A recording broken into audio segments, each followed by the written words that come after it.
1 o'clock edition of Paramedic News. In this edition of the program, we'll be presenting a special report into the advantages of pre-hospital intravenous fluid therapy. Pre-hospital IV fluid therapy has been a topic of contentious debate in recent decades, as a treatment that once was standard care came under the microscope. We will be presenting our paramedic viewers with the most up-to-date research on the benefits of IV fluid therapy in order to ensure the highest quality of care for your patients. As we will demonstrate, sodium chloride isotonic solution plays a key role in the treatment of many patients, and if used appropriately, is an essential item in the paramedic's drug kit. Firstly, we'll look at traumatic brain injury and how IV fluids can help to prevent the potentially lethal combination of hypoxia and hypotension. We'll then discuss trauma more generally and the emerging concept of permissive hypotension and restrained use of IV fluids.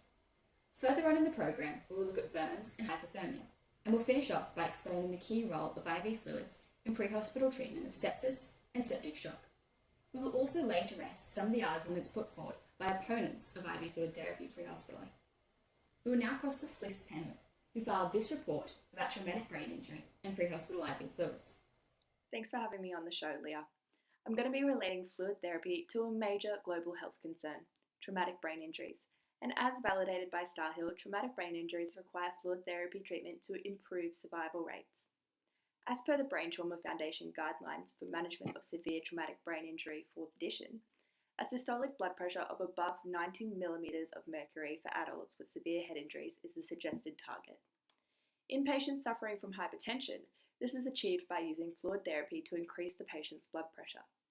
The Queensland Ambulance Service adheres to this standard and implements it through the clinical practice guidelines, suggesting a systolic blood pressure between 100 to 120 millimeters of mercury should be sustained in a traumatic brain injury.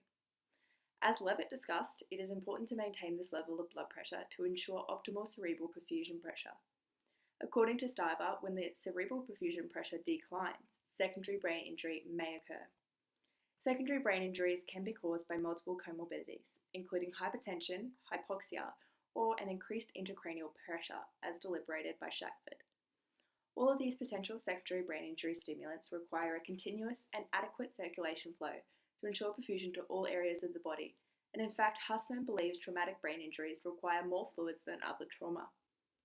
Bateau explains how most patients with head injuries and hypertension experience multi-system trauma, requiring fluid resuscitation. Stiver goes on to explore research showing how one singular episode of hypertension in traumatic brain injuries doubles the rate of mortality. It is recommended by Hussman that 2,000 mL of pre-hospital fluid can increase the chance of survival, and it's clear that delayed fluid resuscitation in traumatic brain injuries can have outcomes such as edema or increased intracranial pressure that Stiver explains can be detrimental. Whilst, as always, each individual patient's condition should be considered, fluid therapy is certainly a vital part of treatment in pre-hospital care of traumatic brain injuries, and that should not be underestimated. It's been a pleasure being on the show. Thanks, Leah. Thanks, Alexander Smith will now be explaining the role of IV fluids in pre-hospital treatment of trauma patients. Thanks, Leah. Trauma poses a critical threat to the human body as it consists of injury and damage leading to hemorrhage, blood loss, and hypovolemia. The goal of IV fluid therapy in trauma patients is to restore the lost fluids in order to maintain blood pressure and adequate perfusion. According to Nairn et al., the goal of IV fluid resuscitation is to create sufficient circulating blood volume in order to deliver vital nutrients and remove waste from cells. In time-critical situations with acute trauma, IV fluid is a secondary treatment, with the primary being to control and stop the bleeding. However, IV fluid treatment is still important. According to Dobson et al., the early administration of IV fluid with patients with signs of hypovolemic shock can resuscitate the patient and restore fluid to non-vital organs, which prevents the life-threatening multiple organ dysfunction syndrome. Nairn et al. States that the minimal IV fluid administration should be provided in order to preserve the vital organs in extreme hypovolemia, maintaining blood pressure priorities without over-resuscitating and reaching normotension. This treatment is known as permissive hypotension. According to Kuda et al., the concept of permissive hypotension refers to managing trauma patients by restricting the amount of IV fluid administered while maintaining blood pressure. With evidence from Hampton et al., the use of intravenous fluid is associated with patients' survival in pre-hospital environment in a study of 1,245 trauma patients. The study showed that although the aggressive use of fluid resuscitation has led to complications such as renal failure and edema, the use of permissive hypotension has shown benefits and a decreased mortality rate. Hampton et al. Affirms that resuscitation protocols which maximize pre-hospital IV fluid whilst avoiding overload and elevated blood pressures should be encouraged. Despite this, it is still important to consider a holistic approach. Kudo et al. States that this involves considering the patient's age, mechanism and severity of injury, whether the patient is in shock, and the travel time to hospital, as they may require a higher flow of fluid. Thanks. Now back to you, Leah. Thanks, Alex. Joining us now is Brianna Robbins, who has been investigating the use of IV fluids in pre-hospital treatment of burns and hypothermia.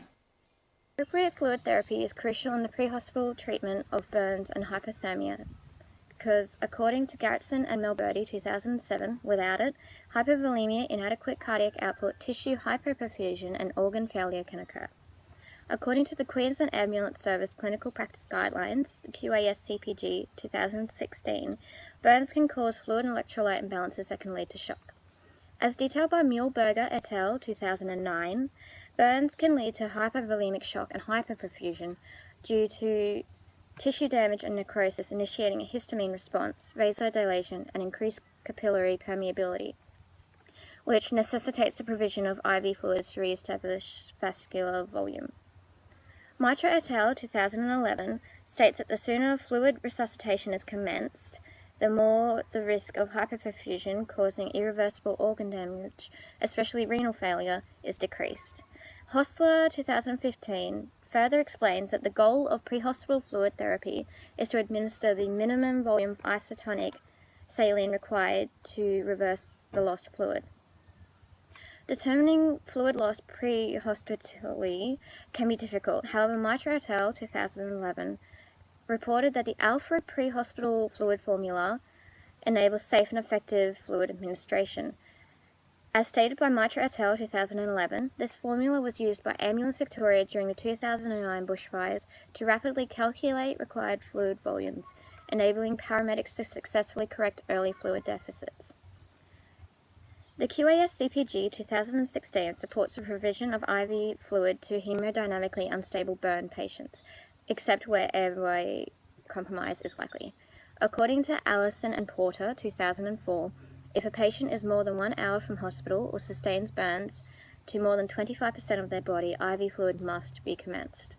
As discussed by Callanan et al. 2015, when fluids are given in the appropriate volume, dependent on the extent of the burns, patient survival may be increased. Not only are IV fluids important in pre-hospital burns treatment, but also in the context of hypothermia and heat-related illnesses. According to Navarro 2012, patients suffering from heat illness can also present with shock due to hypotension caused by systemic vasodilation and incessant sweating, resulting in continued fluid loss of up to 1 to 2 liters per hour. Wexler 2002 states that fluid and electrolyte imbalances can occur with hypothermia, and thus pre-hospital fluid replacement therapy is essential treatment. Santelli et al. 2014 affirms that the main therapeutic effect of IV fluids is to re-establish circulating volume to prevent circulatory failure. As with any drug, appropriate fluid therapy and consideration of factors such as patient condition and time to hospital is important. Overall, however, pre-hospital IV fluid administration is essential for patients with burns or hypothermia due to potentially life-threatening consequences of hypovolemia and hypoperfusion. Thanks, Leah. Thanks, Brianna. To discuss sepsis and septic shock, we will now cross to Scott Shaw. Severe sepsis and septic shock are life-threatening conditions that greatly benefit from being diagnosed and treated as early and rapidly as possible. The QAS-CPM highlights the cost and underscores the severity of sepsis by noting that it has a mortality rate exceeding that of AMI, stroke, and trauma. With such severe potential consequences for delayed treatment, this emphasises the importance of correct and effective pre-hospital care. One of the key characteristics of SIRS and sepsis is widespread peripheral vasodilation and increased capillary permeability. As Johnson et al. 2016 indicate, for treatment, use of IV fluid therapy is important to increase intravascular volume and venous return. Early recognition of sepsis is of paramount importance to successful treatment. Ramar and Gajik, 2013, highlight the necessity of early and aggressive treatment, conducting a study that showed the implementation of aggressive sepsis guidelines decreased mortality from a baseline 21.2% to 8.7%. The mortality baseline decrease emphasizes the need for maintaining correct compliance to therapy protocols, ensuring the patients receive all recommended interventions, one of which is fluid therapy.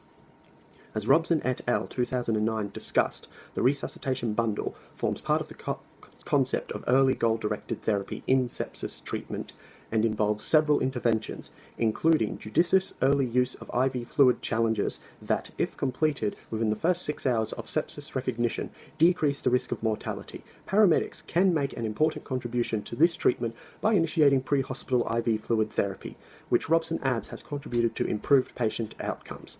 Mentioning the critical aspects of time yet again, Sterling et al. 2014 highlight the potential of pre-hospital IV fluids having an effect further down the chain of care.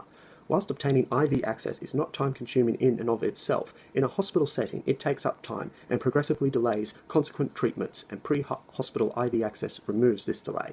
Finally, Seymour et al. 2014 conducted a study that found pre-hospital fluid therapy was associated with decreased odds of both hospital mortality and organ failure and reduced time to goal mean arterial pressure after arrival to hospital. The study found that the odds ratio of in-hospital mortality for patients given pre-hospital IV fluids was 0.46 compared to those not administered fluid in a pre-hospital setting. This study concludes that timely, effective, and aggressive IV fluid treatment before arrival at hospital provides the patient with improved outcomes and begins the process to recovery through aiming to obtain adequate organ perfusion and mean arterial pressure, and thus fluid administration pre-hospitally in patients with sepsis is essential. Thank you. Back to you, Leah. Thanks for that report, Scott. Before we leave you this afternoon, I'd like to take this opportunity to address some of the comments that have been sent in by opponents of pre-hospital IV fluid therapy. Horde et al. 2011 wrote, "Our research found that pre-hospital IV fluid therapy provided no advantage to trauma patients and may be associated with increased mortality due to disruption of blood clots and acceleration of hemorrhage. Whilst we acknowledge that outdated protocols of aggressive fluid resuscitation provide minimal benefits or may even harm patients, evidence suggests that moderate fluid therapy in traumatic brain injury and restricted volume therapy in other trauma patients is beneficial." Hampton et al. 2014 and Naran et al. 2011 both found evidence that hypertensive and fluid-restricted resuscitation protocols in trauma benefit patient survival, as they provide enough fluid to maintain organ perfusion without the potentially harmful effects such as edema and dilution of clotting factors that may be associated with aggressive fluid therapy. The practice of giving IV fluids to all trauma patients is certainly outdated. However, as Kudo et al. 2017 suggests, if a holistic approach to fluid resuscitation in trauma is adopted, taking into account the patient's injuries, time to hospital, age, and whether or not they are in shock, IV fluids can be beneficial. Cotton et al. 2009 also wrote in, saying that, given that the time spent administering IV fluids is delaying the transport of the patient to definitive care, would a scoop-and-run approach not improve patient outcomes? As we have said previously, IV fluids are a drug, and paramedics should consider each case and patient on an individual basis. If a major road traffic crash occurs in an urban area, a few minutes from a major trauma centre, then certainly the couple of minutes it may take to administer fluid resuscitation might constitute an unnecessary delay, and as Smith and Cohn 2009 suggest, rapid transport may be more beneficial. Alternatively, however, if the patient is in a remote location, then the initiation of IV fluid resuscitation may be critical to patient survival. For example, in the context of burns, Allison and Porter 2004 stated that if the transport time to hospital is greater than an hour, commencement of IV fluid resuscitation is essential. Haas and Nathans 2008 state that in rural environments with long transportation times, the relative amount of time spent on interventions such as fluid therapy is proportionately less and much more likely to provide advantage. Intravenous fluid therapy is an essential treatment that paramedics provide to patients with a range of conditions, including trauma, septic shock, burns, and hypothermia. As we have reiterated, saline solution is a drug, and like any drug, has a time and a place to be used.